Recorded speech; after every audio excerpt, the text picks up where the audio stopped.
देखिए इस 1 साल का अंतर अगर देखेंगे तो आंखों से ऐसे नहीं दिखाई देगा। चाहे भौगोलिक परिवर्तन कोई, इसमें बहुत समय लगता है। यहाँ पे ज़मीनों का जो अतिक्रमण है वो आपने सुना होगा कि पिछले लगभग 2 साल पहले एकदम से उछला था कि 1000 एकड़ का फर्जीवाड़ा हुआ, लोगों ने अपने नाम लिखा लिया। तो ये सब चीज़ धीरे धीरे मैंने उसी दिशा की ओर आ रहा है। और आज बाकी में खतरा तो है, लेकिन इस खतरा को संभालने के लिए हम लोग पूरी कार्रवाई कर रहे हैं। और जैसे इस 1 साल में अगर कहेंगे हमारे जीतने के बाद, तो 600 एकड़ लगभग ज़मीन कब्जाधारियों से हटाया गया है, जिसमें 600 में से लगभग 100 एकड़ ज़मीन ऐसे थे जिसमें कब्जा था, नर्सरी से लेकर तमाम, जिसमें बुलडोज़र चला के आज़ाद किया गया है। और बाकी की ज़मीनें थी वो ब्लाइंड स्थिति पर था, मैंने किसी जंगल को अपने नाम में लिखा लिया हो ऐसा। और बाकी के अभी और 1000 एकड़ समथिंग होगा जो ऐसे स्थिति पर है। तो जानकारी तो अक्सर यही आता रहा कि कांग्रेस समर्थित लोगों ने कब्जा करके रखा हुआ है। कब्जा हटाने की कार्रवाई हुई, पर मौके पर जाके देखेगा तो आज भी लोग वैसे ही कब्जा करते नहीं, ऐसा देखिए ऐसा स्थिति नहीं है। मैंने आपको बताया ना कि 600 एकड़ अगर ज़मीन पे कार्रवाई हुई तो उसमें से 500 एकड़ ऐसा थे जिस पे कब्जा नहीं था। यही तो बड़ी बात है कि कब्जा नहीं था, वो जंगल थे मान लीजिए, लेकिन जंगल किसी के नाम पे अंकित हो गया। जैसे अभी FIR दर्ज कई लोगों पे हुआ है, उसमें से कांग्रेस के बड़े बड़े नेता हैं, एक परिवार के नाम से 300 एकड़ ज़मीनें निकल रही हैं। तो जाहिर से भाई कहने का विषय नहीं है, एकदम मामला हाईलाइट। और जो 100 एकड़ जो रही उसमें से, जिसमें बुलडोज़र चला के कई ऐसे कब्जे हटाए गए हैं और अभी चिन्हित और किए जा रहे हैं। चुनाव के बाद अभी एक पहला दौर रहा है सत्र खत्म होने के बाद कि अब दोबारा इन तमाम चीज़ों को आइडेंटिफाई कर कार्रवाई करने की बारी है। ये तो मेन पार्ट को जो लूटने वाली बात हो गई, जो लोग लूट रहे थे। अक्सर पर्यटन के क्षेत्र में जब बात आती है तो संभावनाएं व्यक्त की जाती हैं कि काफ़ी संभावनाएं हैं, और आज भी संभावनाएं ही दिखती हैं, वो कुछ नहीं। लेकिन अब संभावनाएं नहीं होगी। कारण ये है कि मैं हमेशा बोलता हूँ कि काम करने के लिए क्या है, प्लानिंग और इच्छाएं और सही दिशा पे एक वर्क की ज़रूरत होती है। आज ही हमने मेन पार्ट दौरा आज मेरा पूरे दिन का था।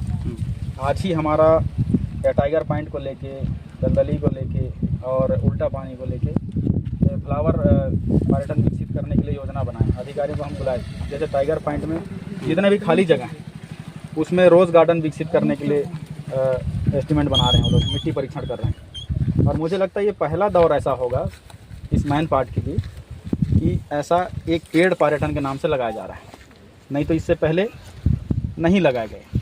शहर के कुछ बड़े भूमाफियाओं की नज़र है, बड़े बड़े बिल्डर हैं अब जो ग्राम पंचायतों में आ रहे हैं और बिल्डिंग बनाकर बेच रहे हैं, जबकि पूरा का पूरा मामला ही अवैध है। SDM पूर्व में भी स्टे लगा चुके थे और उसके बाद किसी तरीके से फिर से वो चालू हो गया। यही तो खतरा है इस मैन पार्ट की खूबसूरती पर कि इस पे, और हमेशा हमें डर भी ये बात लगा रहता है, जैसे 1 साल हो गया कि इस खूबसूरती पे किसी की नज़र ना लगे। और तमाम लोगों की जो नज़र है यहाँ के वातावरण को लेके, यहाँ के क्लाइमेट, जिस हिसाब से छत्तीसगढ़ का शिमला है, वाकई में यहाँ का मौसम ऐसी है, लेकिन यदि इस पर नज़र रखती है और हम लोग नहीं बचा पाते हैं तो खतरा का विषय तो है। मगर ऐसा नहीं है।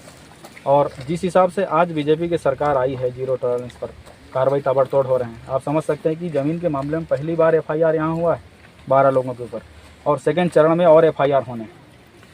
KN सिंह नाम के एक बिल्डर हैं अंबिकापुर के, कुदारीडी में करीब 20 से 22 एकड़ में उनका प्रोजेक्ट चल रहा है।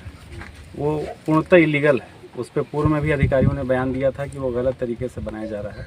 50 से 60 लाख रुपए में यहाँ पर बिल्डिंग बेचा जा रहा है उन्हें पूरे दाम में ज़मीन लेकर। ऐसे मामलों पर कभी आप लोग का कोई एक्शन दिखाई नहीं देता? देखिए, शिकायतें जैसे हमारे पास कोई आती हैं या नज़र पड़ता है तभी जाके हम लोग इस तरीके से कार्रवाई करते हैं। ये तो पहला दौर है कि कार्रवाई शुरू हुई। और पब्लिक रिलेटिव वाले मामले में जहाँ तक मैं समझता हूँ कि सेना की तरह एक्शन एकदम से नहीं लिए जा सकते। वायलेंस होने का, तमाम चीज़ों को देखा जाता है। अब मान लीजिए कब्जे का विषय है, तो कब्जा किसने किया?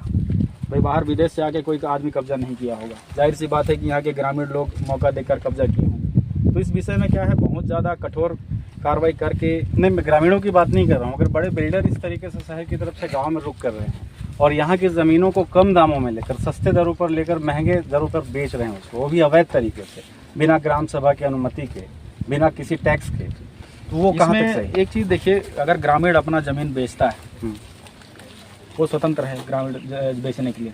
अगर अनुमति कहीं से मिलती है तो अनुमति के द्वारा बेच रहा है तो स्वतंत्र है, किसी भी आर्थिक स्थिति से बेचता हो।